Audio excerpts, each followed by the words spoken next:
Greetings. Before we officially start the show, I'd like to commend you on what a bold move you've made by choosing to consume this podcast. Is it going to be good? Is it going to be bad? Is it going to be weird? Well, thankfully, the answer to all three of those questions is yes. Anyway, there's probably going to be some choice language at some point, so don't say that I didn't warn you. Enjoy the show. And now, coming to you live from the tri-state area and San Francisco, California, it's the best part of Wednesday, Waffle Box, with your hosts, Mike Fish and Kush Hayes. Welcome to Waffle Box, the podcast where we talk about anything, and nothing all at the same time. Coming up on episode 106, I went to Chuck E. Cheese and lived to tell the tale. It's a nice day for a weird wedding. And we take this week's movie review for a joyride. Plus much more. I am Mike Fish, and I am joined, as always, by the main man from San Fran. It's Mr. Kush Hayes. Kush, how you doing, buddy? What's good, y'all? Kush Hayes here. 106.1 Jams. It is the original Waffle Box, the People's Podcast. You accept no substitutions because it is the best part of Wednesdays. Coming to you all the way from the future home of Super Bowl 60. Kush Hayes here, and my man Mike Fish doing it every week. The only way we know how, and the only reason you love us for it. We may not be. We're like a nice lover, you know. It might not be great every time, but we give it to you consistently. And we care. Yeah. And we care. And we spoon afterwards. Hell yeah. But that's for the patron. Kush, how you doing, buddy? How you been? I'm A-okay, Mike Fish. Little disappointed. I had to buy a new phone this weekend. Dun dun dun. There was really nothing wrong with the old phone. Breaking news. But the goddamn thing filled up because it only had 16 gigabytes of internal memory. And when those did you buy it? It's apps. 94? No, it was maybe 2 years old. Like I want to say I bought it like January 2021. And by the way, like the entire time I'm deleting apps. I was like, well, I definitely don't need TikTok, but like, you know, I might want the Starbucks app, or I might want this other thing. We don't need Tinder, but this other app actually gets me paid at work, so I can't get rid of that. Like it's one of those things where every time an app updates, just that much more is consumed in the phone. And I had a 64 gigabyte external card in it, and almost nothing transfers over, which is quite infuriating. So we got a new phone. It was good. It was cheap. It's a 5G, which is great from what I understand.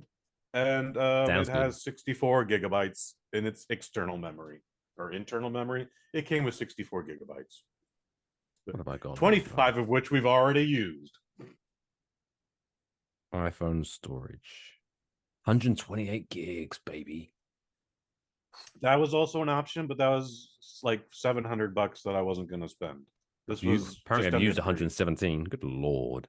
You've used 117. Jesus. Is that you think that's all apps, or is it like files and memes and Waffle Box episodes? 32 gigs is in my photos / videos. 32 gigs of photos. That's amazing. And videos. 20 gigs in messages. Oh, you got to get rid of that shit. Who could you possibly have 20 gigabytes worth of messages from? The wife, probably, but you know, I text you once in a while, but not 20 gigabytes worth. I'm sure there's some bunch of videos in there from like 2 years ago. GIFs probably also running. GIFs just constantly cycling over and over again. Just bang. But yeah, welcome to the 21st century, Kush. With you. I've been here a while now. But thanks. Anyway, anything else exciting to report? Looking forward to seeing Mission Impossible 7 tomorrow. Yeah, that's a future update for a future episode. But yeah, really looking forward to that. It's starting to get into the Fast and Furious / porn industry numbers now. It's getting a bit stupid. Well, so for as much grief as Fast and the Furious gets, Mission Impossible is guilty of the same crime where it's the same movie every time. Ethan Hunt has been disavowed from the agency, needs to get back the MacGuffin, save the world, and reestablish his credit. But the whole thing driving each new movie is check out how Tom Cruise almost died this time. And you know what? I'm there for that. Do you know what I learned this week? What'd you learn, buddy? That apparently Entertaining. men and women have two different types of t-shirts. Like, Yes. why is that a thing? I Their bought bodies a are different than ours. from Target. It was a nice Nirvana shirt. It had the In Utero logo on it. It looks very nice. Mm. And it's like it's supposed to be small, but it's massive. It looks like a Is it dress cupping on you right here at the rib cage, buddy? Like, it no, feels like a hug. It just looks like I went camping and I stuck my head through the top of the tent. It's massive. And it's supposed to be small. I don't understand it. Like, what is? Yeah, that doesn't make any sense to me, bro. Like, that sounds like a dude shirt. I guess maybe That like should be big on you. Do they have like extra room for the shoulder boulders? Yeah, is that a thing? That is a thing.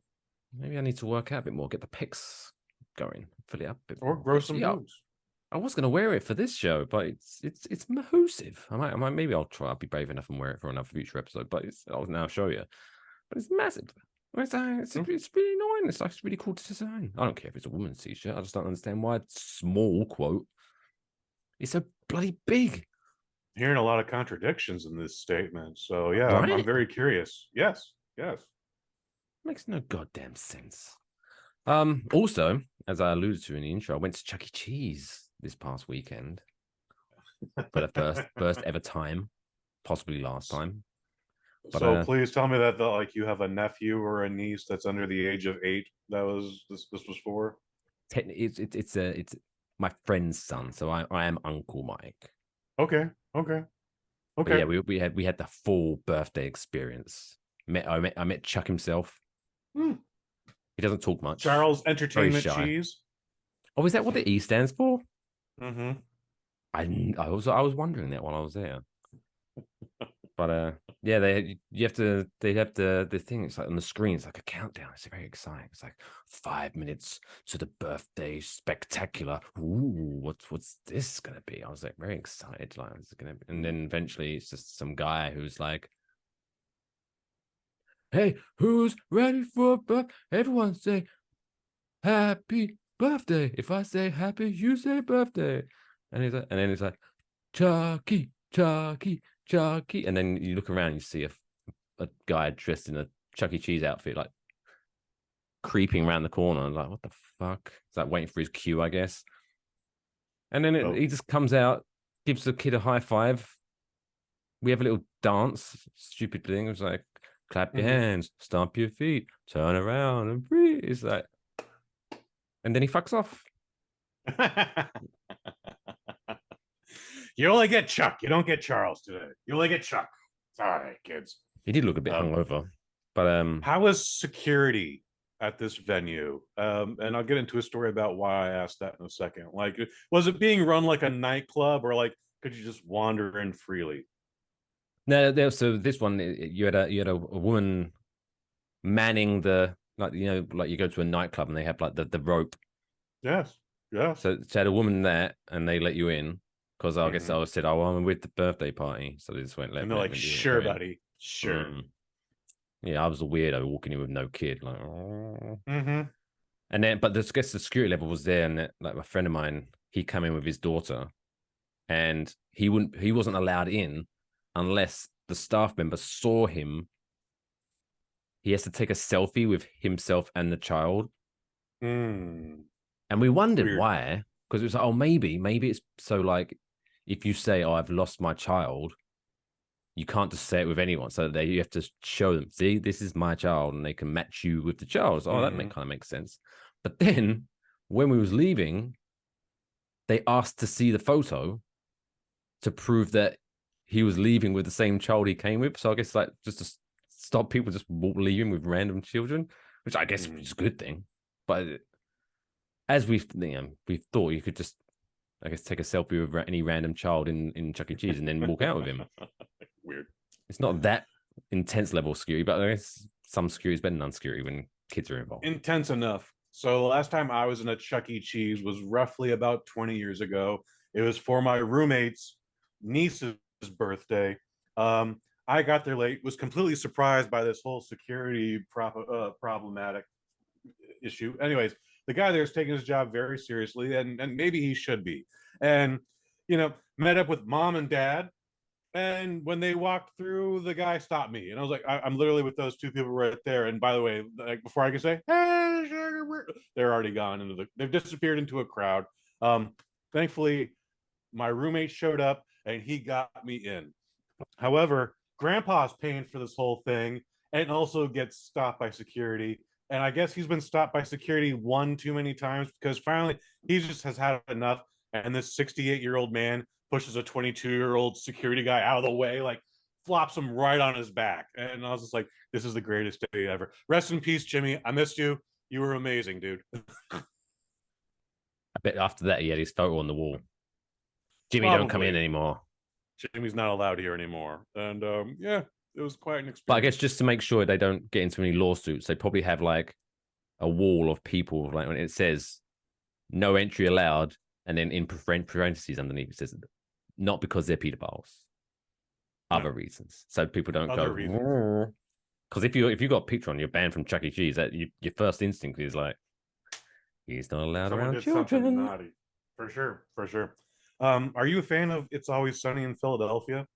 I'm aware of its works, but I haven't. Okay. So yeah. Well, they had an episode where they went to a Chuck E. Cheese establishment also this week. It was called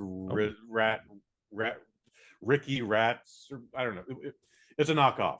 But the whole thing was like they're all like sharing memories, like, yeah, man, remember we used to do this when we were kids and blah blah blah blah, and the band playing and the robots, and I saw our titties, dude. And then when they get there, it's complete overhaul, complete makeover. You're like, oh, Rizzo Rat isn't Rizzo? He's Richard now. Oh, that's why is he wearing a helmet? Like, just lots of political correctness had been inserted into the Chuck E. Cheese establishment that they were at, and they were all thrown off by it. And it's actually not their best episode, but huge coincidence that you experienced this and this episode came out the same week. One thing I will say, it wasn't for me. I didn't really have a great time, but then again, I'm obviously not the key demo there. No, I'm pretty sure pizza when they're designing what's going on for Chuck E. Cheese, and they're probably not thinking, what does a 37-year-old man care about? Although we did discuss they should definitely, because even though I know the kids are, but if you go there as a dual parents, there should be like a little secret access, like the parents get a wristband and you can go through the secret door, and they have like a little bar there, so you can have a drink while. Okay, so the bar is in effect then. Good. No, they don't have a bar, but I'm saying they should have. Oh, yeah, that was also brought up on the episode. It's like, where'd the bar go? What do you mean there's no bar here anymore? What the? I was kind enough to make the recommendation. I was like, as soon as he's old enough, and I don't mean of drinking age, I mean it's like once he starts getting more interested in better games, like can we go to Dave and Buster's, because at least they've got a full bar. Like he would tear up Dave and Buster's. I only went there once. But that was much. I just set a bar or whatever. It's much better. Same. I did a tour of the facility. I went like, wow, there's a lot of learning how to gamble happening in here, and lots of loud noises and bright flashing lights. And the quietest spot, surprisingly, was the sports bar section. Yeah. By the way, they had that gimmick where they have 6 flat screen TVs making up one full screen. However, some fucking townie threw a pint, not while I was there, but at some point in time, some townie threw a fucking pint glass at one of the monitors. So it's just 5 of the 6 monitors working. And while these things aren't very expensive these days, the same model isn't available the very next year. Like if 5 of our models are the 2201, then the only thing available this year is the 2204 model, and it's just a little bit bigger or a little bit small. It's not the same specs, and it throws the whole. And so, anyways, yeah. Also, no prices on the menu for the drinks. No, you didn't notice? Did you notice that? Okay, because when I went, I wasn't paying, so I was just like, Give me one of them. Oh, well, I still needed to know what I was going to order. But, like their pina colada is like, it's made with this specific tequila and made with these specific rums, these specific brand rums and Dole pineapple juice and et cetera, et cetera, et cetera. No price. So it's like, oh, so we the bartender has to really like us or is going to take advantage of us, which is probably what he did. Because normally the rule of thumb is like, if there's no price, is that if you have to ask, you can't afford it. And I'm like, no, it's a fucking Heineken. I can afford it. Just tell me how much it's going to be. Yes. Fuckers. But speaking it's not a Beverly Hills art gallery. It's just fucking Dave and Buster's, guys. Get your head out of your ass. Speaking of gambling, Ooh. Powerball, as we record this, is like 600 million. And the drawing is tonight as of recording. So by the time this podcast comes out, I might be a fucking millionaire. Whoop, whoop. That'd be pretty nice. And I'll tell you what. If this is the last waffle box, I would not be mad about that. I'd be like, good for him. I haven't seen him in 3 days. If I was a millionaire, there'd still be a waffle box. Okay. We might take a little, like a couple of weeks break while I go on like some trip or whatever. But the old production values will go up. Ooh, I like that. And Lathan would be a real person. I'd actually hire someone. Ooh, you hear that, Lathan? You're gonna be a like real Pinocchio. Boy. Become a real boy. Speaking of Lathan, how have you been, my friend? What up, ho? Ready for another great show, fellas? Before we start, though, I do want to give a special shout-out to the legend that is Joey Chestnut, who won his 16th Nathan's Hot Dog Eating Contest. Dude ate 62 hot dogs in 10 minutes. That's like one every 10 seconds. If Joey was a woman, he'd make a killing on OnlyFans.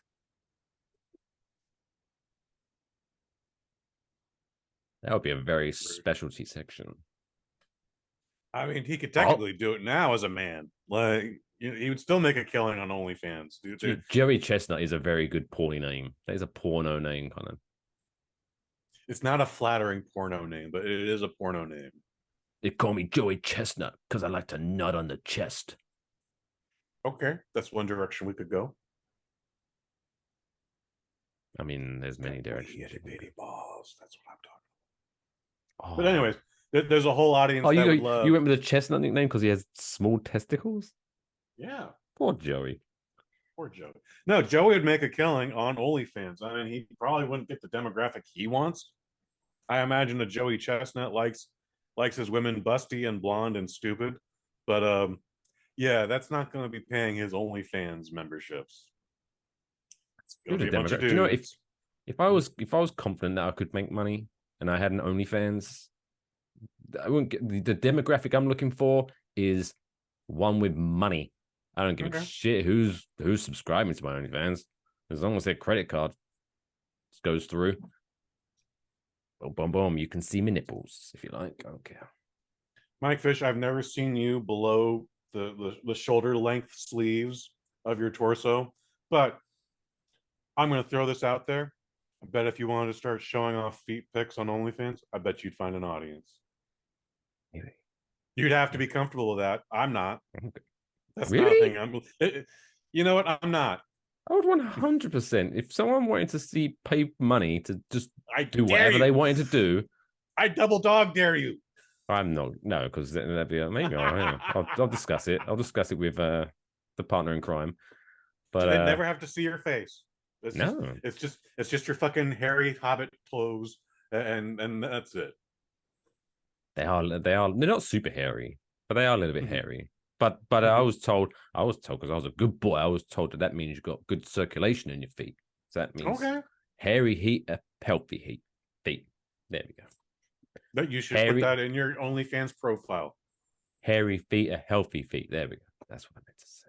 I'll be your OnlyFans pimp. Okay, we'll charge $45 a video, and yeah, man. You just sit back and watch that cash roll in, and Daddy's gonna take care of you. You want some diamonds? You want jewelry, bitch? I got you. You want some furs? I'm gonna make that happen for you. Kush Hayes is gonna take care of you, Mike Pisces. Don't worry about nothing. Hey, this bitches wear jimmies. Thankfully, you'll be in a position where you won't have to worry about jimmies. Because no one's going to know. touch you. No one's going to touch you, baby. That's Stretch all. a condom over my foot. There would be an audience for that. That's what I'm saying. That's what I'm saying. Or maybe we could just Motherfucker, do I'm telling you. like, onlyfans.com/wafflebox, and it's just a picture of my feet with the podcast playing over it. Well, no, you got to keep updating. You can't just have the one picture. We got to keep generating this content. Well, each week will be a different picture, Each week? angle. No, I'm talking about like 4 or 5 a day. Well, Oh my god. Oh, well, I mean, you could die. I'm assuming you could. I'll just take a bunch and just like upload them with a. I'll figure all this out, and then don't worry about my 25% cut, okay? But we're gonna get you. You're gonna be a star, Mike Fish. You're gonna be a star, and no one ever has to see your face. We'll play a game like butt crack or knee. I don't know what that is, but yes, we can still do that. Have you ever if you ever like bend your knee so that your calf muscle is touching your quad? I'm wearing pants, but I'm doing it now. What are you saying? Well, I mean, if you can't be wearing, you have to be wearing like shorts or maybe bottomless. But if you switch, if you do this, right? Okay. So for the audio version, I'm showing Kush. I'm putting my legs together, and if you zoom in, you know, it does look like some roast beef there. Kind of looks like a butt. A very hairy butt. I mean, I'd have to shave my legs, but this is what I'm talking about. This is that outside of the box thinking, Mike Fish. That's going to make us rich, bitch. All right, I got you. Don't worry. Anyone disrespects you, I'll beat that motherfucker's ass. Anyway, shall we crack on? Let's crack on.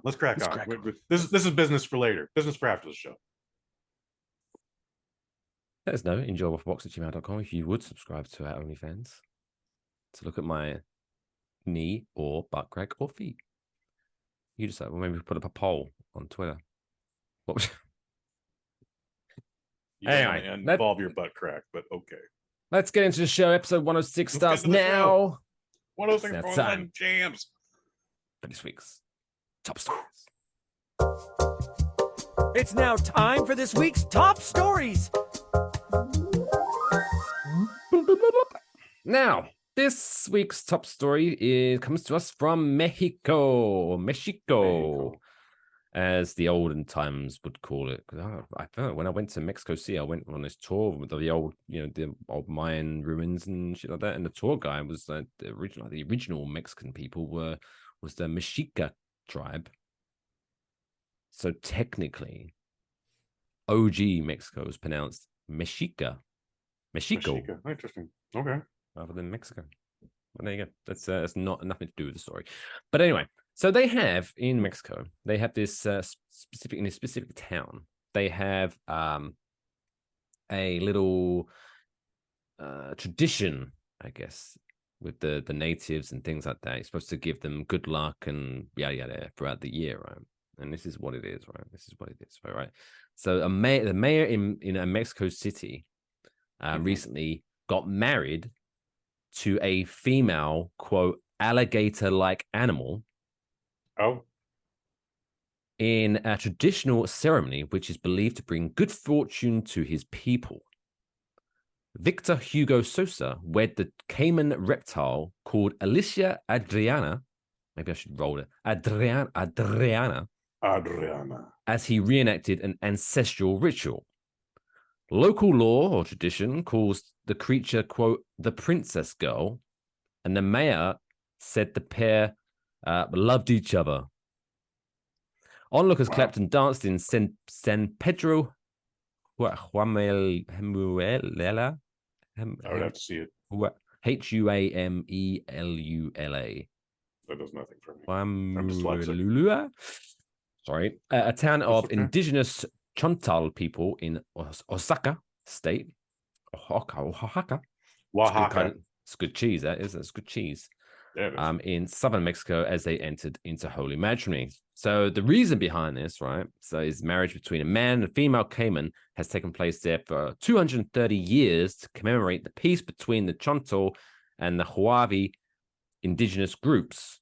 The mayor representing the Chonto king marries the reptile, symbolizing the Huavi princess girl in a union of the two communities. So it was two caimans, two lizards that were married, not a man married a lizard. So a human, Jesus Christ. Okay, human okay. male, I just wanted to clarify. Marries the reptile. Jesus Christ, guys. So I when I saw this, obviously the headline was mayor marries alligator reptile who he calls princess. That was a very distinct. I was like, that's okay. That's an interesting story. I'm clicking on that one. No wonder over 2,000 people risk their life to cross a border every day. This bullshit is happening. But then as I read it, I don't want to marry the alligator. This is like a 230-year-old ceremony. Going dates back. It's bring good fortune, tradition. Sure. I understand it, right? It makes sense. But surely, at some point when they're leading up there, they're rehearsing it and things like that. Okay, mayor, this is just a traditional ceremony. Let's just do it. Everyone's going to cheer. Everyone's going to be happy for the next 365 days of good fortune and yada, yada, yada. Let's just get through this. Whatever you do, don't say anything to make this weird, okay? So Mr. Sosa was questioned after the ritual, and to which he said, "I accept responsibility because we love each other. That is what is important. You can't have a marriage without love. I yield to marriage with the princess girl." That's what kind of made it weird for me. I'll be honest. Like he's really in love with this lizard. Like, I hope so. I guess. Was this like was just larger lizard standing in the background with like a shotgun? You better treat my princess right, boy. There's another lizard in the background who's been shunned. Just like, you're supposed to marry me. Damn that bitch. He's saying this all in lizardese or whatever the language is, but yeah. He traded me in for a younger model. He'll do the same to you, honey. Also, everyone's like, I can't believe she showed up to the wedding. Oh my God. That bitch, what's she doing? If anyone has anything to say, for any reason why this married couple should not be together in holy matrimony, please speak now or forever hold their peace.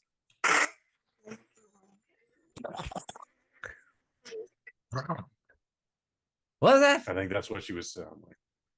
Can we get a microphone at the back there? Is that what lizards sound like?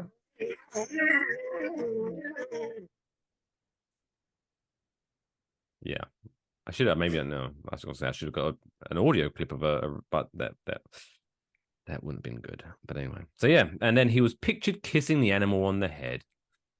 I like the fact that it clarified that because I want to make sure it doesn't have any lips. I mean, it doesn't have any lips, so I guess you would have to kiss it on the head.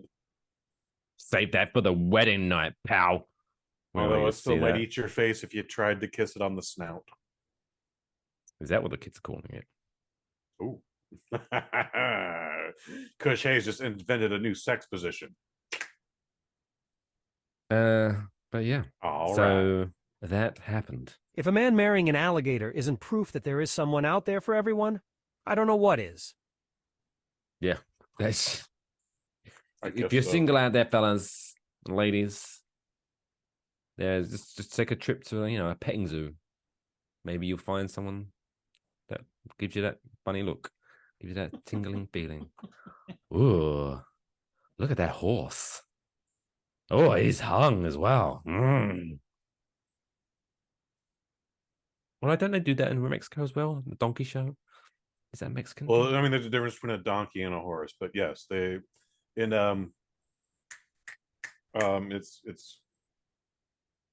right at the tippy top of Mexico. So I'm sorry, Tijuana. Tijuana show is a thing in Tijuana. Thank you. I'm sure it's a thing other places too, but yeah. You can literally park your car in San Diego and then walk across the border into Tijuana. You got to be some kind of woman to be willing to get fucked by a donkey. Desperate and possibly enslaved and absolutely needing the cash. Yeah. I don't think those women are there because they want to be there. Let's steer away from this one. This one got a little bit deep. Don't talk about human trafficking. That's not funny. Anyway, there you go. Good luck to. What's even less funny is having tourists walk by your house. Everybody's like, "Where can I watch a donkey fuck a woman?" Yeah, that's another thing. Let's just put the human trafficking to one side. We know it's bad. We say it's bad. Wafflebox disavows human trafficking. If you ask Wafflebox about human trafficking, we say no. So we put that to one side.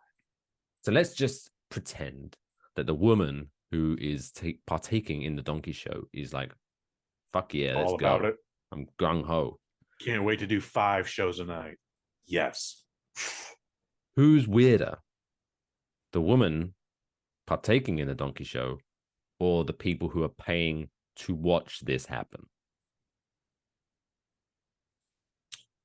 I think there's a third demographic in there, and it's the people who return to the show. Ooh, everyone wants to see it once just to say they saw it. I've never seen it. And I'm not. Well, you haven't been to Tijuana either, nor have I. Probably for those reasons. Like, I don't want to see it personally, but I'm just saying the only reason I haven't seen a donkey fuck a woman isn't because I haven't been to Tijuana. Like, it's not because if I wanted to, I could go to Tijuana. That's not the thing that's stopping me. Mm-hmm. Okay. And plus, I'm sure you can find plenty of videos on the internet. There's definitely plenty of videos on the internet. DonkeyShow.net. They're not trying to make any money. They just want the information to get out there. Subscribe now for a free month of donkey fucking. Ooh, tell me more. But yeah, I guess once you've seen it once, once you've seen it, you don't need to see it again. No, I mean, there's things that you want to see just to shock you, like a car accident where there was a fatality. You drive by it once, but you don't ever want to see it again.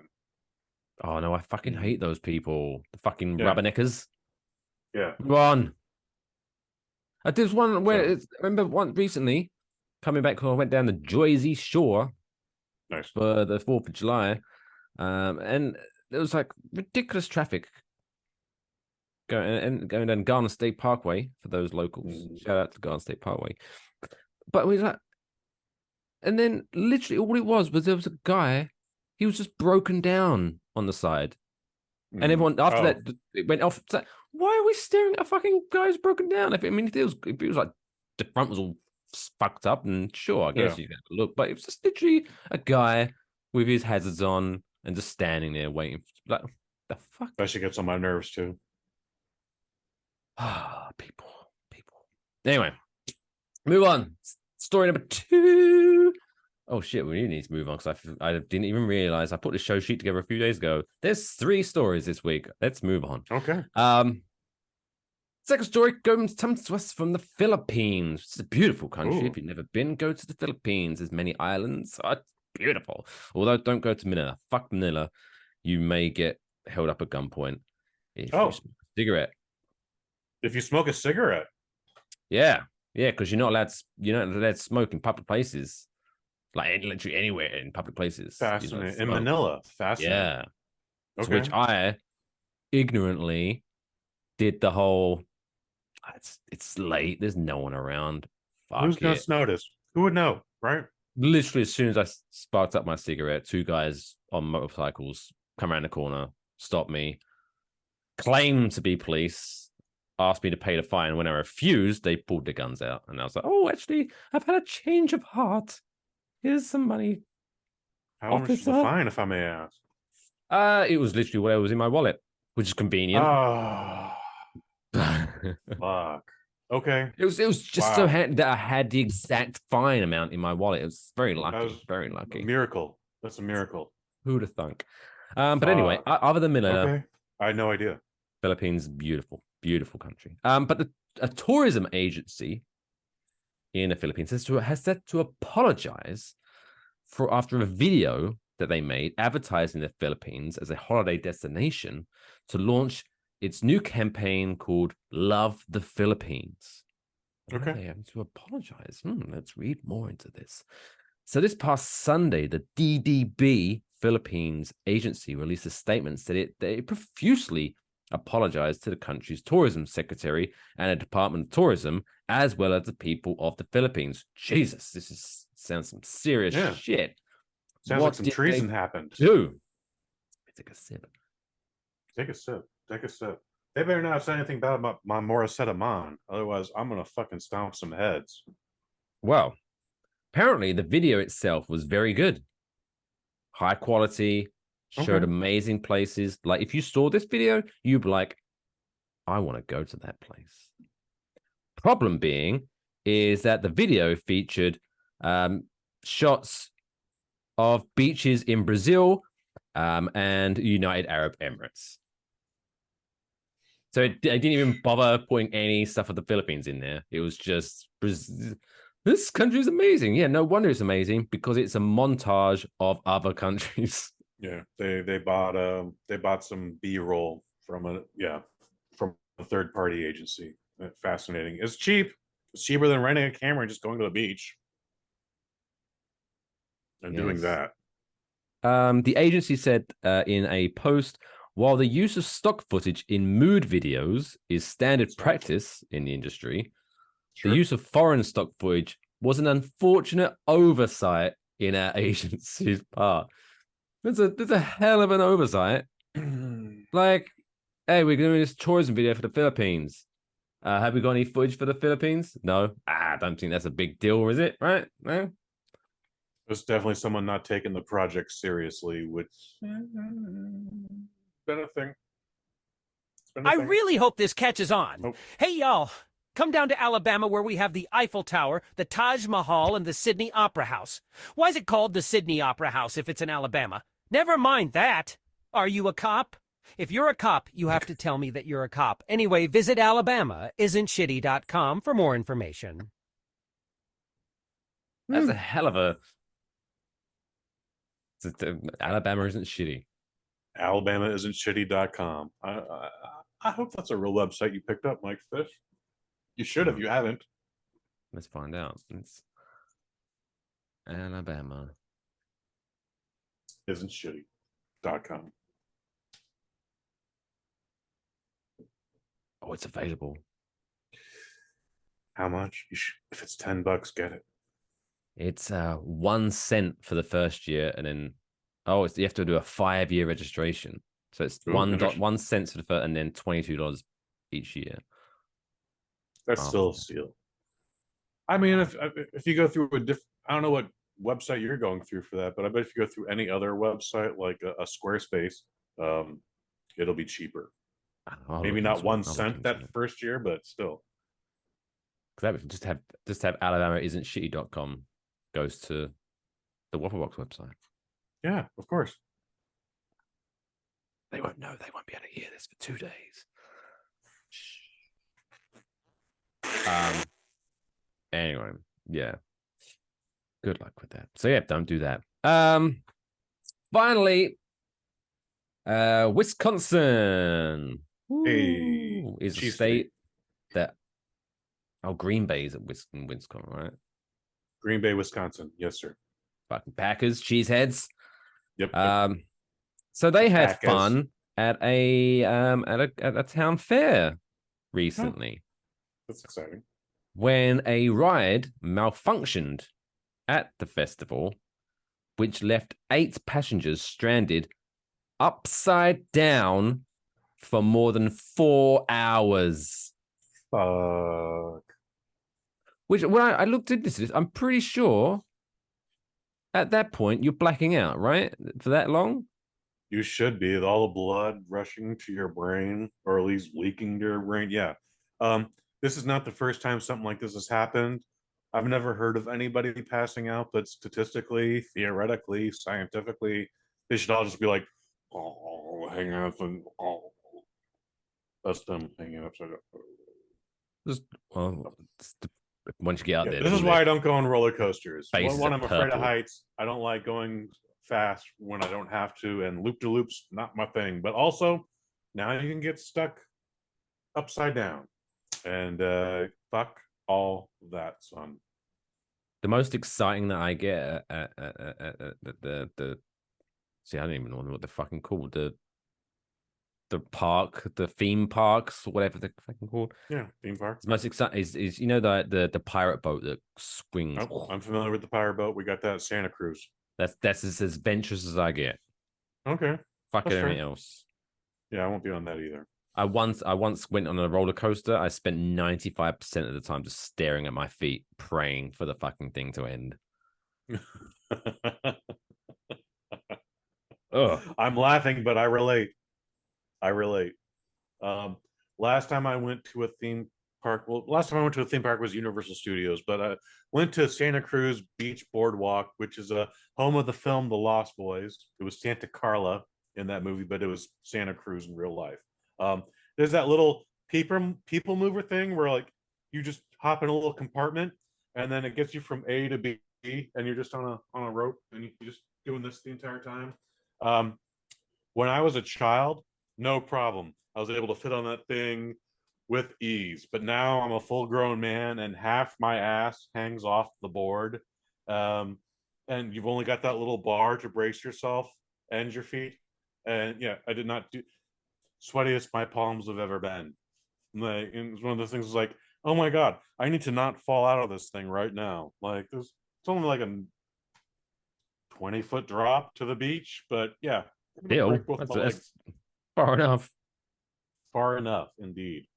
Yeah. So, like, if you ever want to invite me to a theme park, I'm the guy that I'll hold the coats. You and me are gonna get a bunch of beers when we go to the theme park. That's what we're gonna do.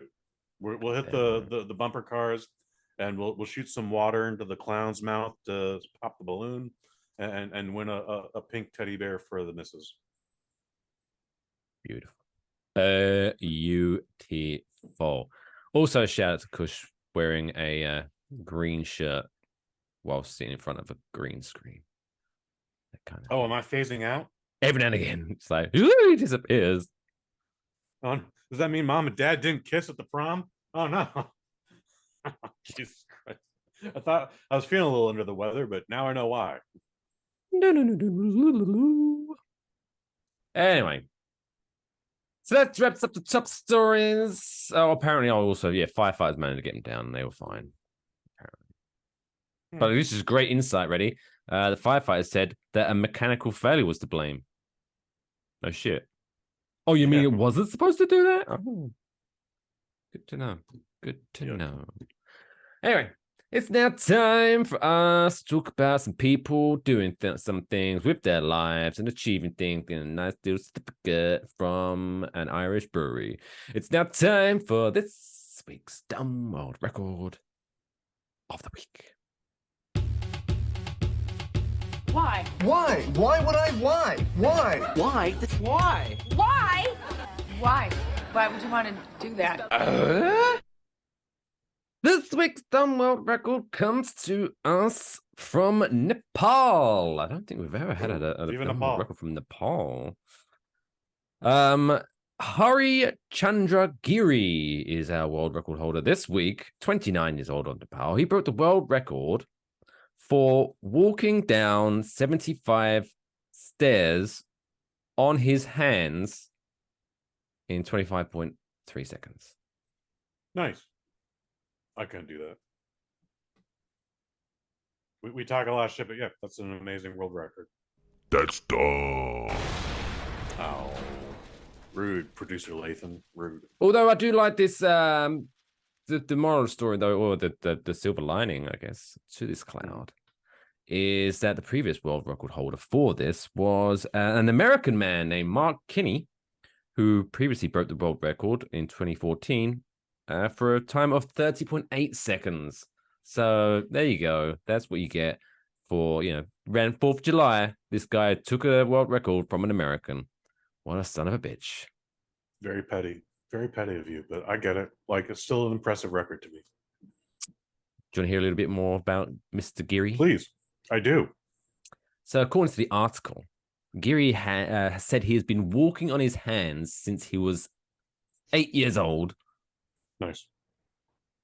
Sure. And the skill previously earned him the world records for fastest time to descend 50 stairs on his hands, fastest 50 meters walking on hands with a soccer ball between his legs. Wow. Why? Why did you come up with that? Oh, and then the fastest 10 meters walking on his hands with a soccer ball between his legs.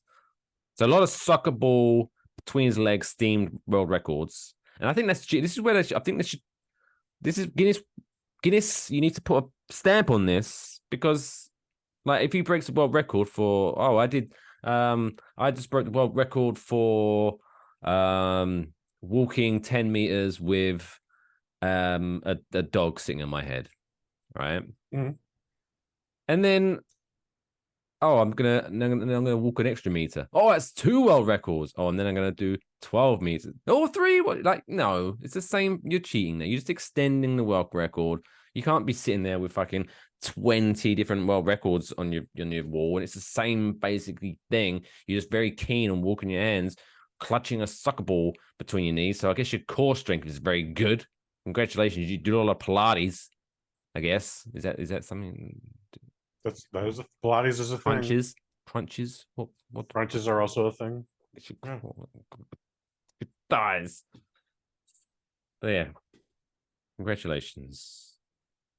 Hari Chandra Giri, 29 years old, been walking on his fucking hands for 21 years. Time to get a real job, pal. What if he already has a real job that involves him walking on his hands? Like, that's how he Oh, he's like an Amazon delivery guy, I bet. Yes. Like, oh my God, here he fucking comes.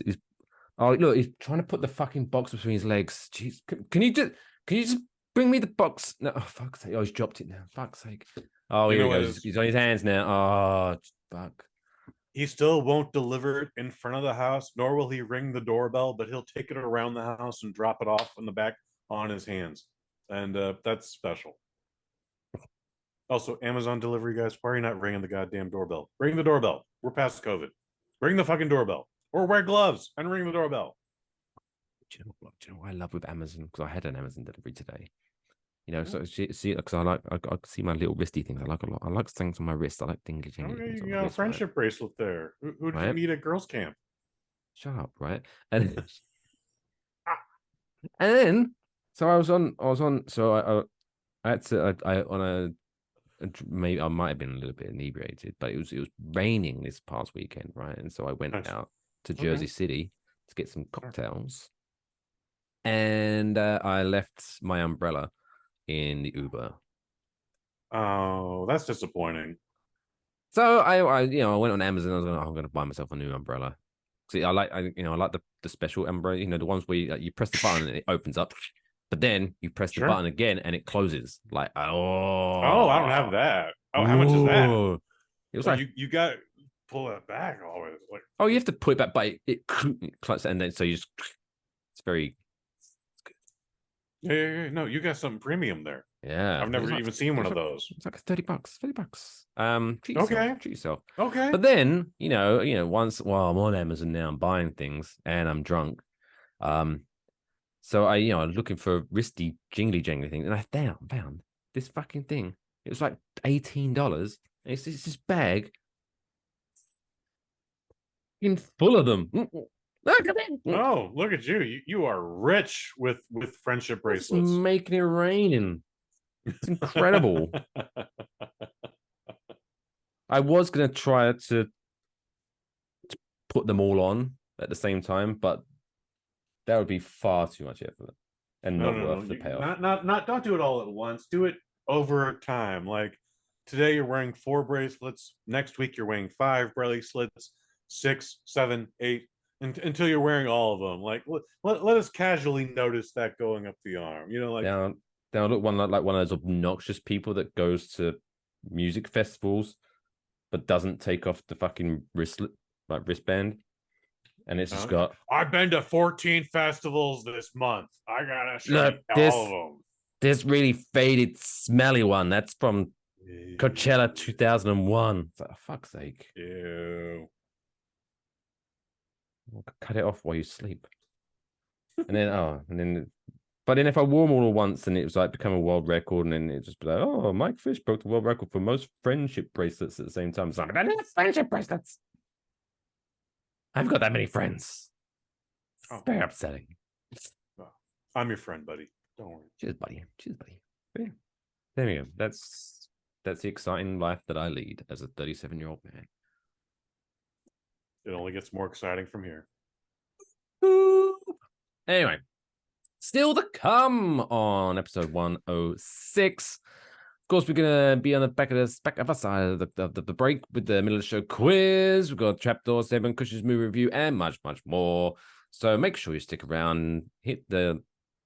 We've been noticing more people watching the YouTube version and listening to the audio version. So if you are watching, fucking hit the like. Where else are you going to hear subscribe. about Chuck E. Cheese and feet videos on OnlyFans? No. I dare you to find that on Joe Rogan, cunts. I mean, he's got about like 5,000 episodes. I'm sure he's mentioned it at some point. He's got at this point his podcast You're like probably Simpsons. Like he must have mentioned everything at this point. It's usually pretty repetitive. It's aliens and conspiracy theories. So and so kicked so and so in the head at UFC. Blah blah blah this weekend, and he's pretty repetitive. Yeah, I only listen to his podcast when he's got Bill Burr on it. Great time. Okay. Great time. Love Bill Burr. Anyway, yes. Love the Bill So Burr. stick around, hit the like button, hit the subscribe button, leave a comment and the bollocks and things like that. And we'll be right back after this short break. You know, Vern, times like these when family and friends get together are so special. Like our relationship with John L. Sullivan. We can count on Sullivan for super discount prices, super selection, and super financing that make these special times so enjoyable. Shall I carve? What'll it be, Vern? Light or dark?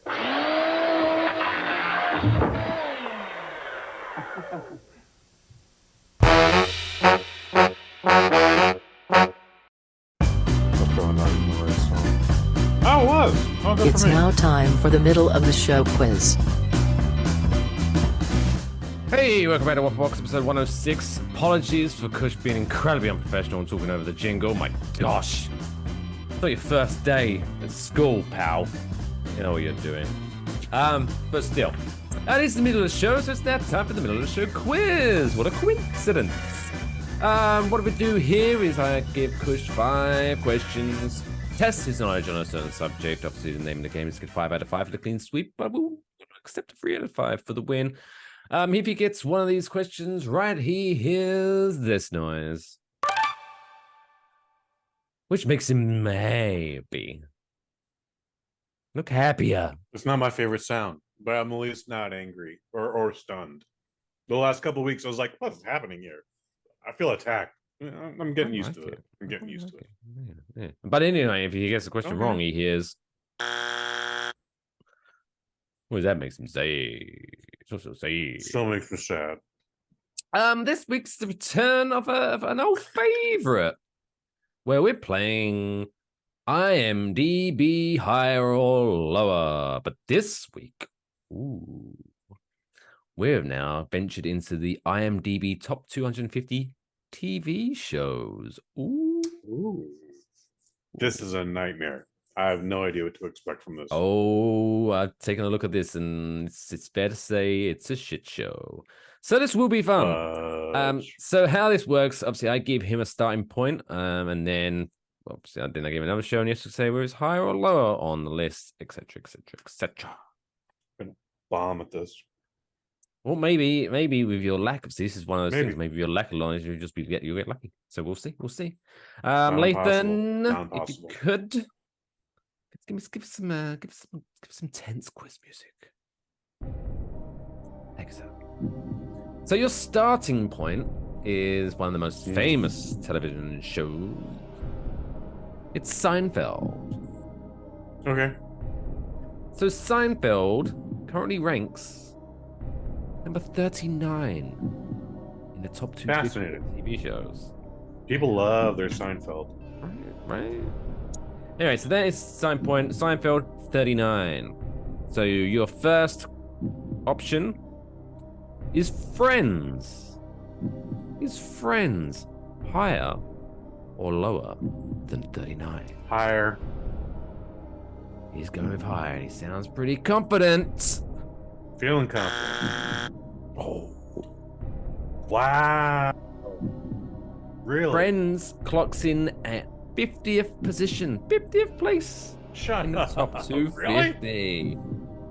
Wow. Did people tell the Friends fans about this? Because like, little sister Hayes loves the Friends. She loves Seinfeld, but she loves Friends more. I think. Maybe I'm missing reading that. Let's move up to more recent times. Question number two, or option number 2, is the HBO show Succession. Is Succession higher or lower than 50th position for Friends?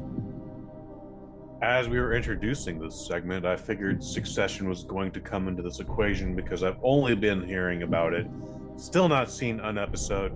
Didn't know that there was enough episodes that they had a series finale very recently. I'm going to say it's higher. Only 4 seasons. Still more than I even thought they would be available. Like the hotel. I'm going to say higher. Succession higher than Friends? Higher than Friends. Correct. Succession clocks in the 48th position. Only. Holy shit. Only okay, 48. I was expecting to be like 13, 15, like up there, because right now everybody loves it. Everyone loves Raymond. Number 3. This is what we call in the business as a callback. Number 3. It's Always Sunny in Philadelphia. Oh shit. It's Always Sunny in Philadelphia. Is that higher or lower than 48th position?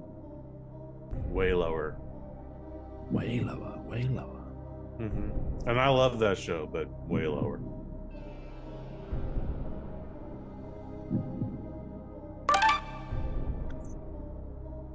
$55, so not majorly lower, but yeah. It's, okay, shit. Fine. That is also surprising. I was figuring like 80th, honestly. So where are we now? You're 2 and 1. 2 and 1. Number 3, 2 and 1. So number 4. Curb Your Enthusiasm. Is Curb Your Enthusiasm higher or lower than It's Always Sunny in Philadelphia at 55? It's Always Sunny in Philadelphia on their 16th season after, I think, 19 years, 20 years. Curb Your Enthusiasm only has like 8 seasons over 25 years. And HBO has been like, you just do what you do, Larry. When you're ready, get back at us. But those fans are passionate, so not much higher, but higher than Sunny in Philadelphia. Higher is the answer. I've said it 3 times now.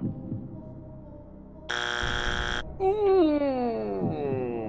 Word. Curb Your Enthusiasm is ranked 60th in the IMDb top 250.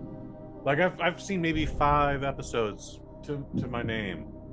But yeah, that surprises me because again, like Seinfeld, people love that show. Well, they're connected, aren't they? But it's only, again, it's much like the Venture Brothers. It's got 8 seasons over 20 plus years. So the final option here. So you're 2 and 2. Number 5. Tiebreaker. Is Rick and Morty. Is Rick and Morty higher or lower than Curb Your Enthusiasm? Which, as a reminder, ranks 60th. I love Adult Swim, but I'm out of that demographic now. I've never seen an episode of Rick and Morty, but I've seen plenty of viral videos where that show has caused perfectly rational people to do incredibly stupid things, like throw a fit at McDonald's over some Mulan Szechuan sauce that hasn't been available since 1991. And But then I'm going to trying say to turn Rick and themselves Morty into is a pickle. higher. Many people make the joke about, look at me, I'm a pickle. Funniest joke I've ever fucking seen. No, it is not. Are you Rick and praying Morty or higher. swimming right now? I'm doing the gimmick from Karate Kid 2. This is me channeling my chi. Gotcha. I'm about to cut through 6 blocks of ice here. Rick and Morty, higher.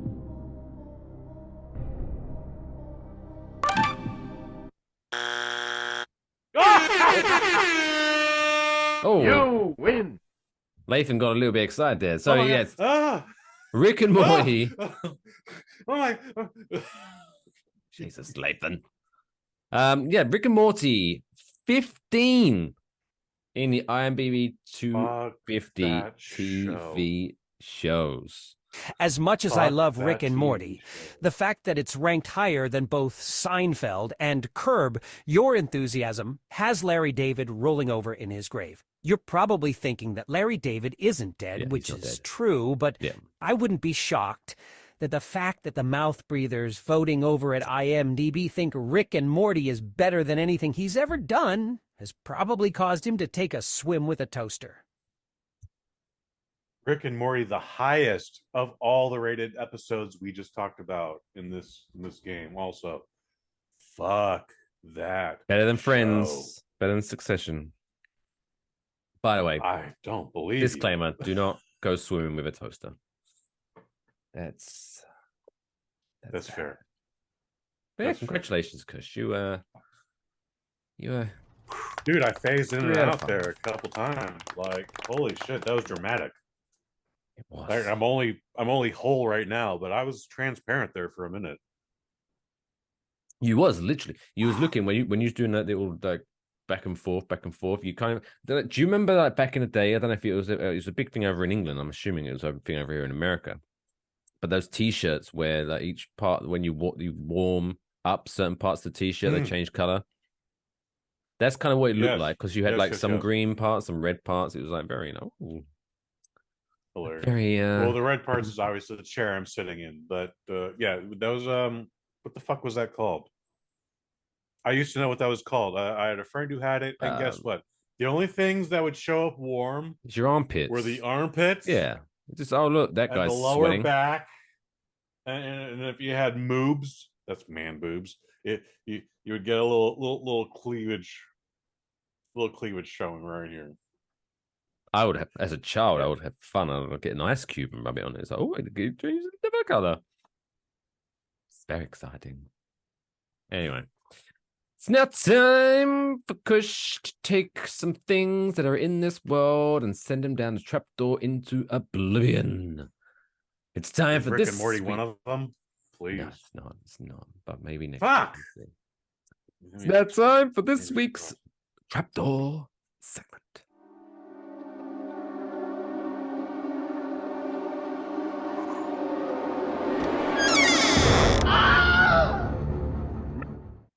So yeah, what happens with the trapdoor segment is I give Kush 4 things connected to a similar topic, and then he has to discuss which one is going to send a trapdoor out of existence, save the world, some patience, I guess. And of course, Save the cheerleader, is save the working. world. This week's trapdoor segment's theme is a celebration. Well, it's a celebration of professional wrestler Sami Zayn's 39th birthday. Happy birthday, Sami Zayn. If you're an old school wrestling fan, you might know him as El Generico from his time in Ring of Honor and PWG, etc. So to go from there, I was like, what can I do with Zayn? So I just went, you know what? We'll just do a trapdoor of famous Canadians. We are going to get rid of some famous Canadians because they're just too damn polite. You know, because when they're too polite, you don't trust them. Because they're up to something. They're up to something. They're just too goddamn nice, these Canadians. There's got to be one bad Canadian in this group of 4 that you've picked, Mike. Yeah. Well, we'll find out through your opinions. So the 4 Canadians that I have picked, I thought it's going to be a tough one, but maybe you have a grudge against one. So the 4 Canadians are William Shatner, Captain Kirk. Option number 2, Michael J. Fox. Mm-hmm. Option number 3. Her heart may not go on anymore if she's in the trapdoor. It's Celine Dion. Or option 4, Ryan Reynolds. So for those keeping score at home, it's William Shatner, Michael J. Fox, Celine Dion, or Ryan Reynolds. Kush, what's going on behind those come to bed eyes? Well, as you can imagine, Ryan Reynolds isn't going anywhere. All right. He's a fun dude. I bet if him and I hung out one night, we would have a great time. We'd get some drinking in, and it would all be very aviation gin. Very, I'm not a gin guy, but I bet he'd be okay with that too. He'd be like, "Yeah, don't worry, man. Yeah, I got you. You drink all the well rum you want," and I'd be like, "Thank you, sir. I will." Oh, if he's paying, I'm not drinking well rum. Give me the good stuff. I'm just I ain't trying to run up his bill. I know he's a mogul. He is a man who has taken multiple products and made them more successful and then sold them for like even way more. Like Ryan Reynolds doesn't have to do anything these days. He can just Speaking of Ryan Reynolds, real quick. Wife. Did you see the other day? He posted a picture from the set of the new Deadpool movie with Hugh Jackman in the full Wolverine getup. Oh, I was very excited. Sure. I saw. I don't share the same sentiment, but it's Wolverine's probably going to be in this movie longer than 5 minutes, which is what you and I talked about on many waffle boxes past. I think you're going to see multiple versions of Mr. Wolverine. That's where I'm probably going. Not impossible. You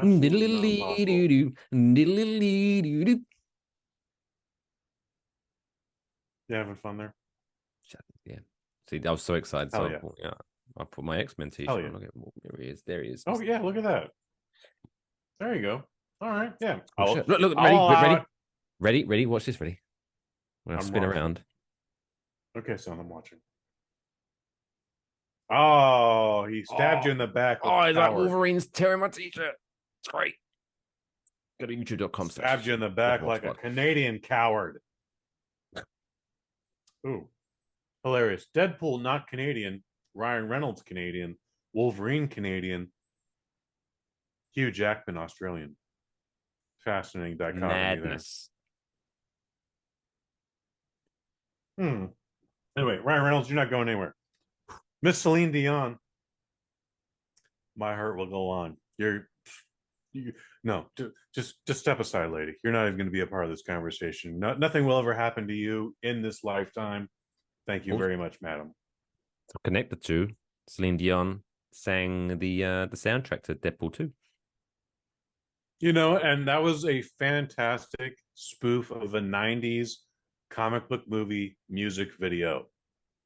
Oh, the music video was fantastic. Yeah. That music video has been part of our warm-up routine in the early Waffle Box days. Was it? You wouldn't know that. You wouldn't know what I fucking do before we. I thought you meant as if like that. Me before we hit record, me and you like dance to Celine Dion or something to warm up. We could if you want to start, man. If you want to take an extra 5 minutes, I wouldn't mind.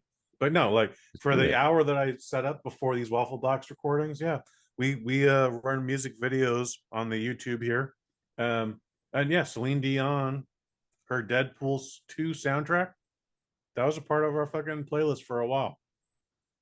By the way, I mean, I know I'm preaching to the choir here because look at me, but I'm not gonna. But you know how you're getting old, Mr. Hayes, is when you refer to YouTube as the YouTube. Oh, I say the in front of everything. I think it's because I'm Jewish. Is that how that works? I think that's how that works. At least that's how I'm saying that works. I go on the BART. I take the Muni. I watch the YouTube. They kind of work. I listen to the Spotify. Amazing.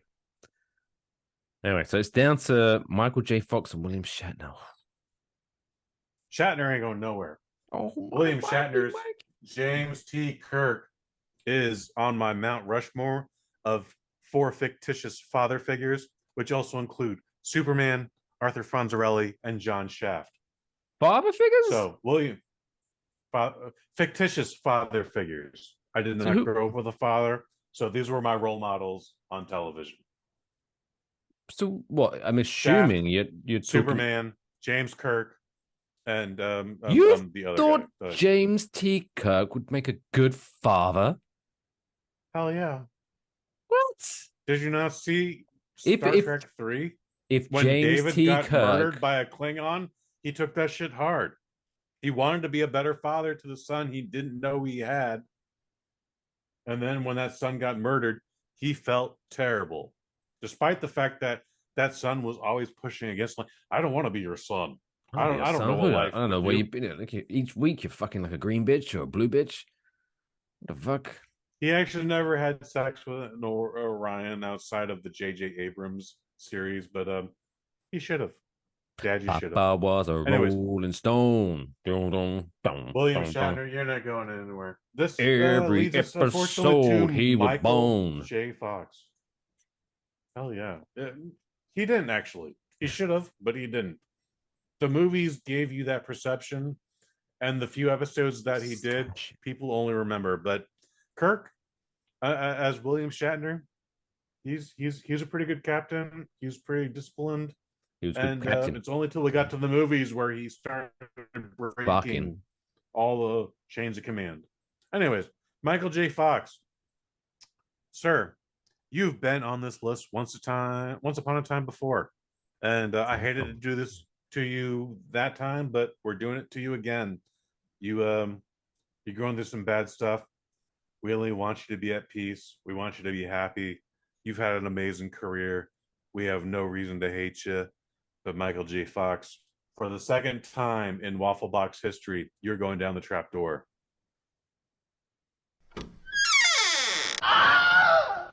Why'd you have to snitch? How resilient is Michael J. Fox?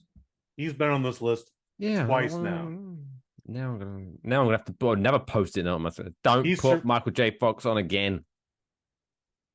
He survived the first trap door, crawled his way back to the top, and then unfortunately got dropped down the second trap door. However, he's a goddamn patriot. He's a hero.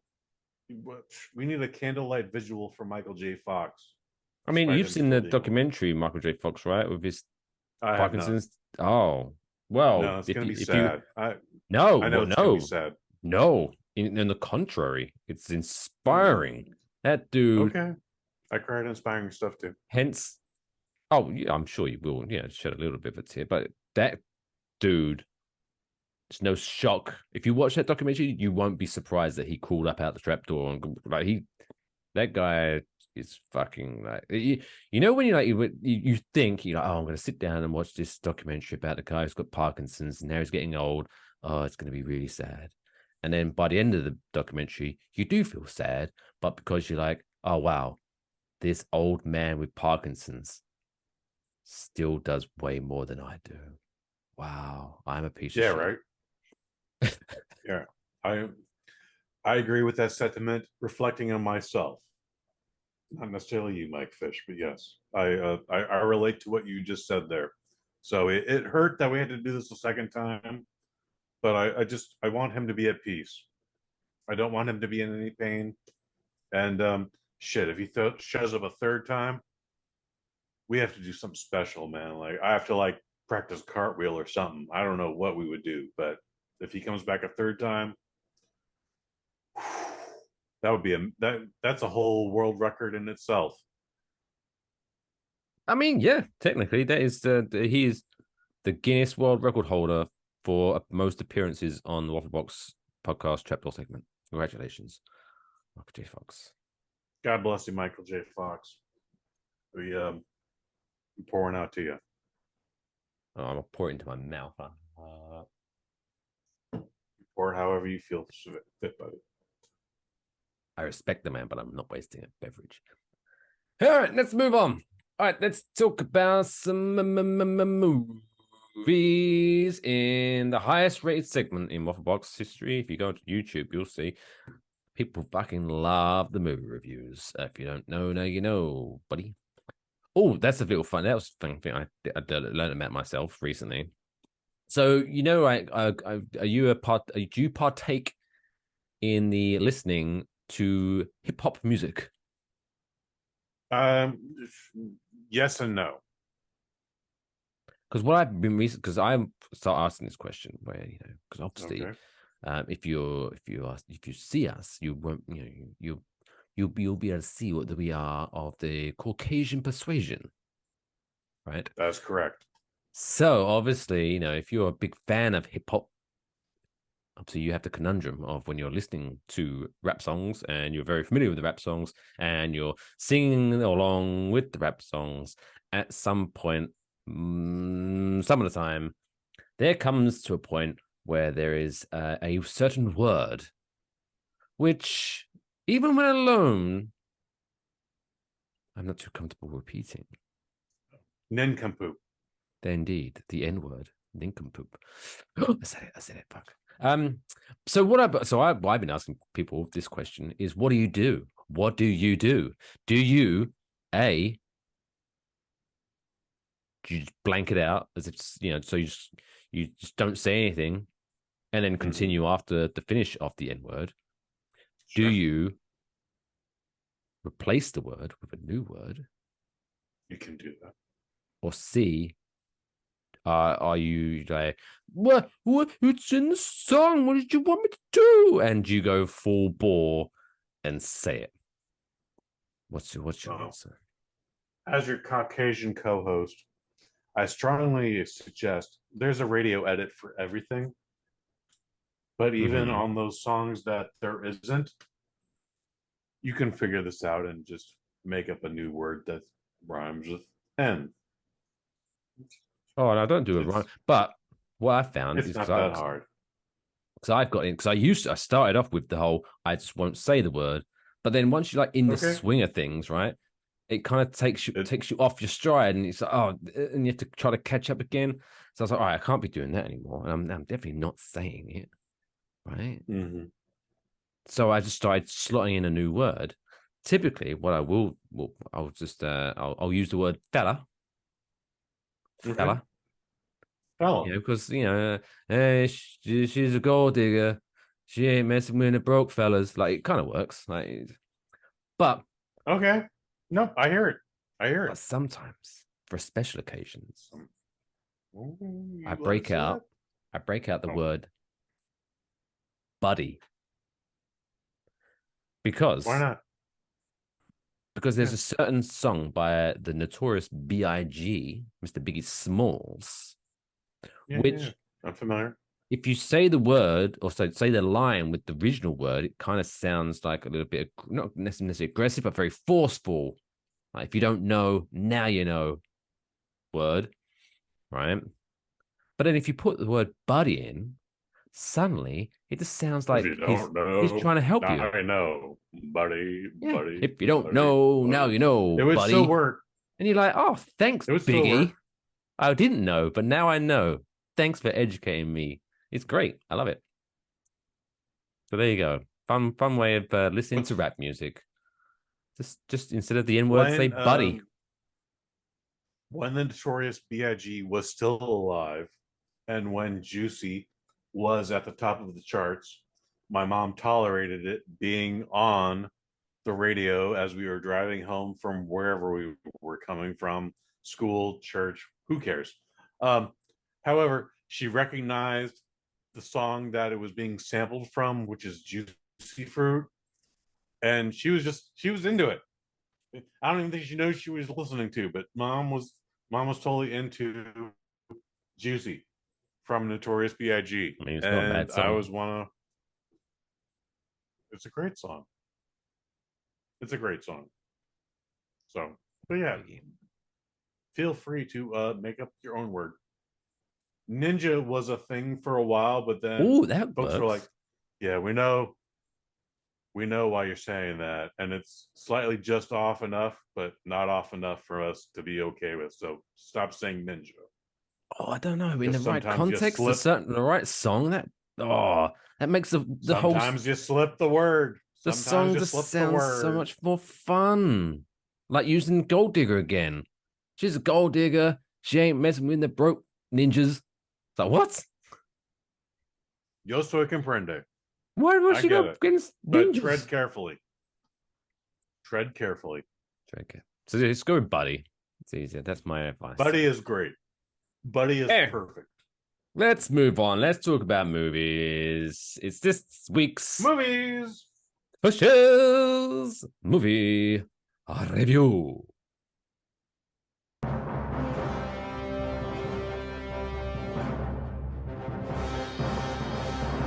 Kush's movie review.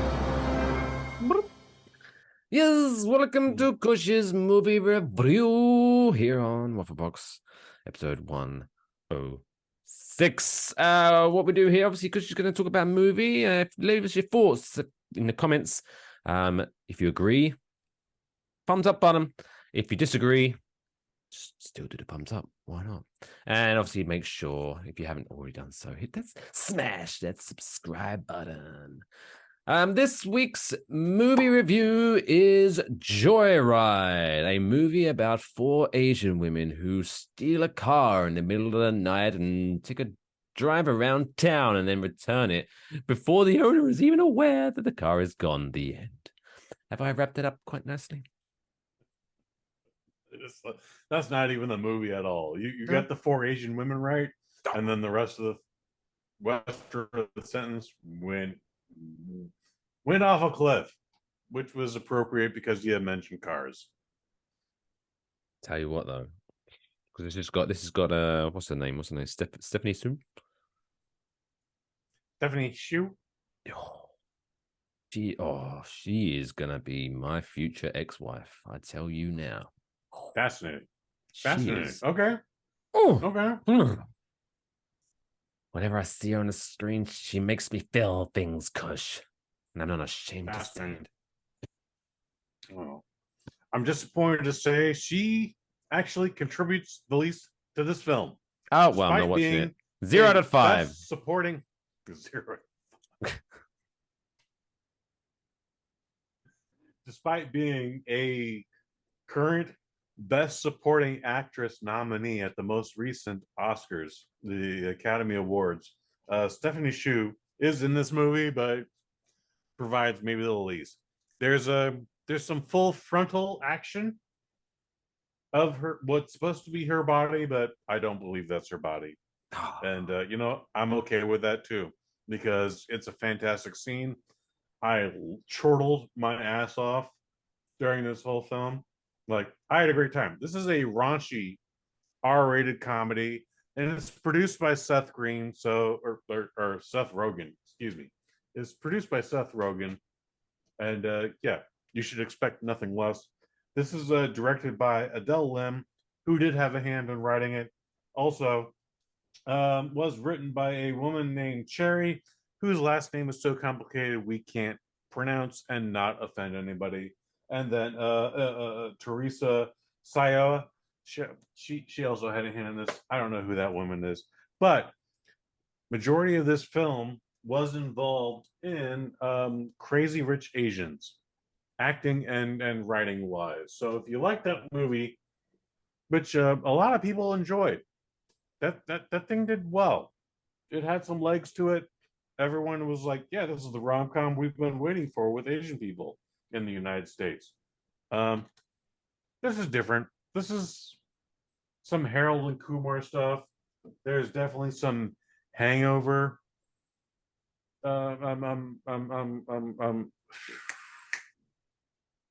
Comparisons to the Hangover for sure. And then there's other stuff going on that has been a part of Seth Rogen's repertoire.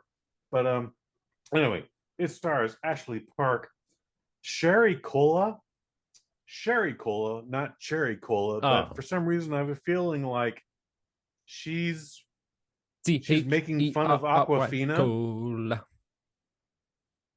Yeah, I feel like she's making fun of Aquafina, but I'm not 100% sure. But she is the funniest woman in this film, and I want to see more Sherry Cola. Also, Sabrina Wu if I'm saying that correctly. I don't think I am. And with these glasses on, I didn't write that down correctly. She does a from The Hangover. What's his name? The man child. Come on, Mike Fish. You know The this man answer. child? From The Hangover, the retard. Oh, Zach Galifianakis. Zach Galifianakis. Thank you. Wow. A lot of this movie, she's doing a Zach Galifianakis impression, and I would sincerely wish you would edit this, but I know you don't, so that's my problem. Anyway, and then Stephanie Sue is in this, and she's fine in it too, but man, she's not the biggest part of this film. This is a fantastic film. It's 95 minutes long. I laughed my ass off. It as I predicted, would bomb this opening weekend. It came out in 6th place. It made not a lot of money. Made like $5.5 million. I don't know what its budget was. I can't imagine it was a lot, but shit. If you want to see a bunch of funny Asian women doing a bunch of raunchy shit, this is the movie for you. And you need to see this now because it's going to be taken out of theaters after tomorrow, being Thursday. Okay, this thing bombed. I knew it wasn't going to do good. I didn't think it was going to bomb this hard. But yeah, Middle America was just like, we don't relate to this. Where's the white people? Where are the white people? They're in this movie, but they are treated as boobs. And some white people got offended by that. And guess what? We're in a situation where we're trying to represent everybody. And guess what? White people don't like being represented as boobs. Well, I am or stupid ass people, or I am a boob. I like boobs. Yeah, well, I like boobs too, but still, there's a lot of funny stuff that happened in this movie. There's also a story in this thing. Oh, when I do like it when my movies have stories. When we're not doing the funny stuff, when we're not doing the funny raunchy stuff. Yeah, man. Kush Hayes might have shed a tear or two because, like, we related. Like, oh shit, you're trying to find your actual biological parents, and oh, you can't find them anymore. That's disappointing. So, look, there's a fun movie here. There's a great story here. The biggest crime is that even Asian America didn't show up for this film. Only $5 million, $6 million showed up for this movie. There's way more Asian Americans in this. And by the way, we go to Singapore, we go to China, we go to South Korea. There's plenty of Asian representation. There's a lot of talk about Asian racism as far as like Asian on Asian racism. Oh, that's a thing. It's a thing. We make fun of white people in this, but white people be stronger than that. Okay? Guess what? This is what Chinese people are talking about you every day. Sorry. I've been sucks to be just you. from first-hand experience. I live in New Jersey near a place called Palisades Park, which is very break it down, Mike Fish. Very high Korean population in that area. And I tell you what, if you want to hear some racist jokes towards Japanese people, just go to a bar full of Korean people. And I'm not blanket statement. I'm not saying all Korean people are racist against Japanese people. I'm just saying that, wow. Not all of them. Just, there you go. Just the people in the bar that I went to. But, but it happens. It does happen. Asian on Asian. There's plenty of Asian on Asian racism. There's plenty of Asian on white racism. And guess what? Shit made me laugh every time because I was like, yeah, I knew they were saying this shit about me this entire time. And give us some examples. I know it's spoilers, but come on, can we give some examples? What do they say about white people? I have no specific examples, sir. I drink during these screenings, okay? So don't ask me for specific lines. They're there. I promise you they're there. But they're funny also because that's how it is. All right. You don't have to be offended by it, but guess what? When you're the majority in the town and there's only like 7 Asian people, yeah, they're talking all that shit about you. They're like, I don't relate here. I don't get it. And that's what they're saying. It happens still in San Francisco. And you know what? I've come to peace with that. You should too. Anyways, this fucking movie came in at 6th place this weekend. So if you're a fan of raunchy comedies, if you're a fan of any kind of comedy in a cinematic perspective, come out and see Joyride. It's a lot of fun. It actually has a message behind it. There's a story there too.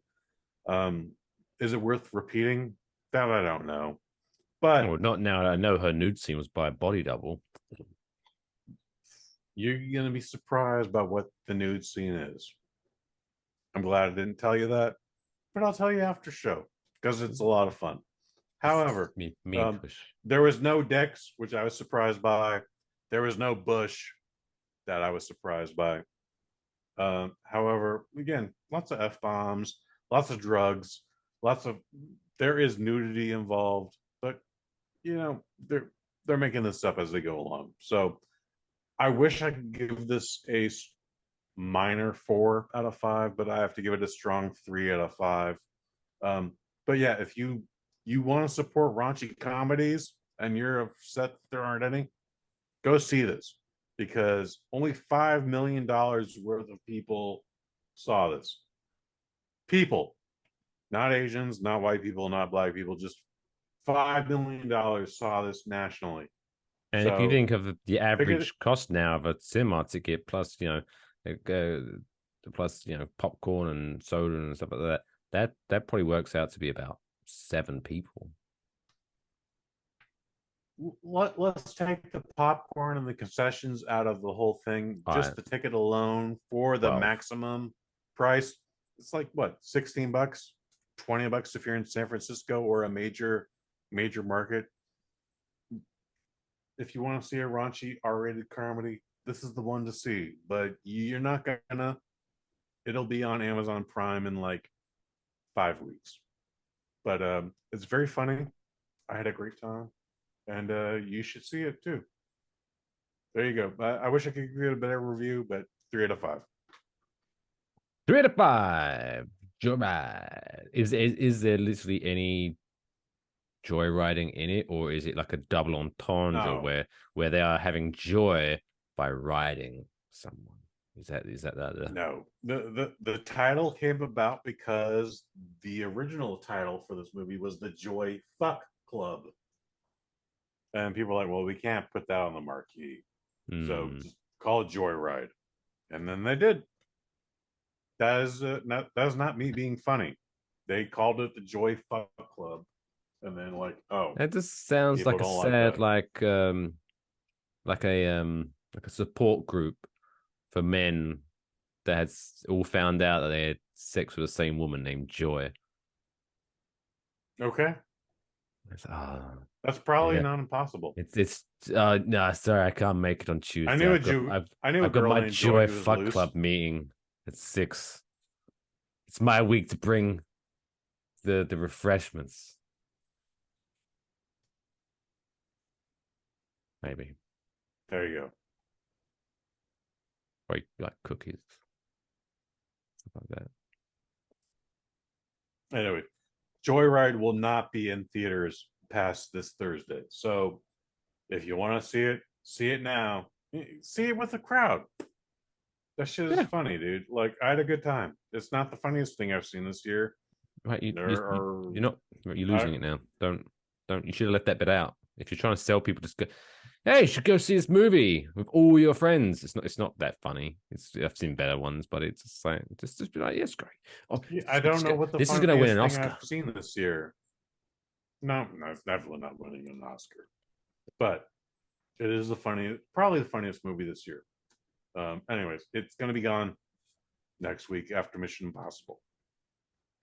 Well, there you go. When it gets released on DVD and Blu-ray, which I think they still do, it's going to be on there. Funniest movie of the year, Kush Waffle Box. Boom. Until the next funniest movie, 3 out of 5. Will be 3 out of 5. 3 out of 5. Beautiful. So there you go. Joyride, 3 out of 5. Go to see it. Support movies. Because if you don't, it'll all go away and we'll be stuck watching Jersey Shore reunions. Like they've had like 10 of them at this point. Like, I think we did a review for Burt Kreischer's The Machine, and that dude was so delusional under the impression of like, if this movie does good, every stand-up comedian you know is going to have a movie next summer. I was like, no. Your movie was funny. In fact, your movie should actually have been better than it was. But no. Bobby Lee is not getting a summer movie next year. And neither is Joe Rogan or Adam Carolla or anyone else. Like, just support the movie that you think is funny. I mean, that's... Joyride is very funny. You should go see it. I chortled a lot. If that doesn't make you want to go see it, nothing will. Touche. All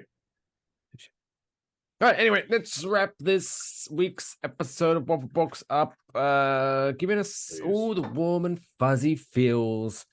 It's now time for this week's feel-good story of the week.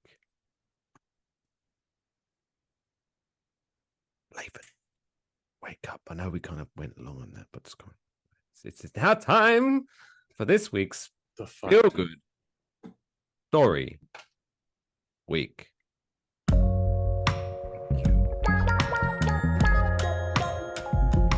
That's the coolest fucking story I've ever heard in my entire life. That's insane. Can I hear it again? If you keep this up, when I win the lottery, I'm not making you a real boy.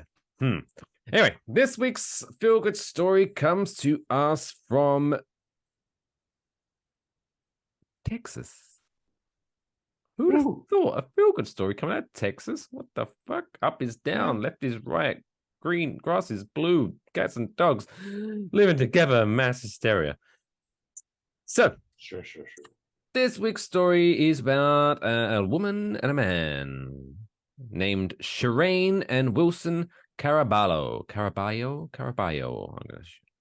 And their 5 kids that moved from New England to Texas in March 2022, which makes sense because... That's a terrible move. Is it, though? New England? Ugh, they got the Patriots. Yeah. All the way up there, down to Texas. Like, it's just inconvenient. I mean, once you're there, it's not like you have to go back again, so... Technically, moving anywhere is inconvenient. I moved from England to America. That was inconvenient. Anyway. You're a lost sucker. Yeah. So when they made the move originally in March 2022, they were instantly welcomed by a new neighbor who soon became part of their family. Shireen said that any fears she had about moving disappeared as soon as 82-year-old Paul Callahan greeted them at their new home. The Caraballos learned that Callahan's wife died 6 months earlier, sadly, and quickly formed a bond with Callahan, coming over with tools to help Wilson make repairs or ride bikes with the kids. They all hang out every day, and Callahan is invited to every family holiday and barbecue, even receiving gifts on Father's Day. Everyone feels at ease with each other, and the kids have another person to dote on them. Mother Shireen said they play with him a lot and call him Uncle Paul, and he's got stories for days. Beautiful stuff. Well, there you go. A nice family adopting an 82-year-old man who's just lost his wife, and now he's that part of the family. It's beautiful. More people should do that. Yeah, good times. Adopt an old person. Have you? I mean, they probably got, even if they don't have money, probably got candy. Right? A lot of rainbow candy. So you were like, Werther's Original. I've already had 5 of these. Beautiful stuff. Well, there you go. Nice stuff. There you go. Go to bed now. Go to bed now. Feeling all beautiful inside. But yes, that does bring a close to episode 106. Thanks very much for tuning in or listening. Obviously, remember, hit that subscribe button, leave a comment, give a thumbs up on YouTube, help the algorithm, and make more people watch this. Appreciate you.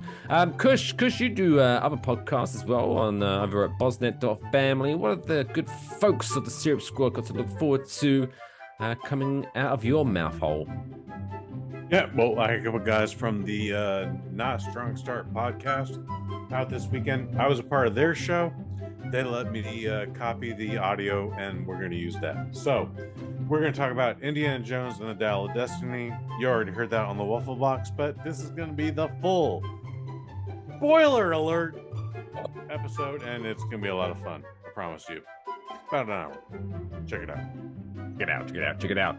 But yeah, also make sure you follow us and never miss a beat, never miss an episode at Waffle Box Pod on all the social medias.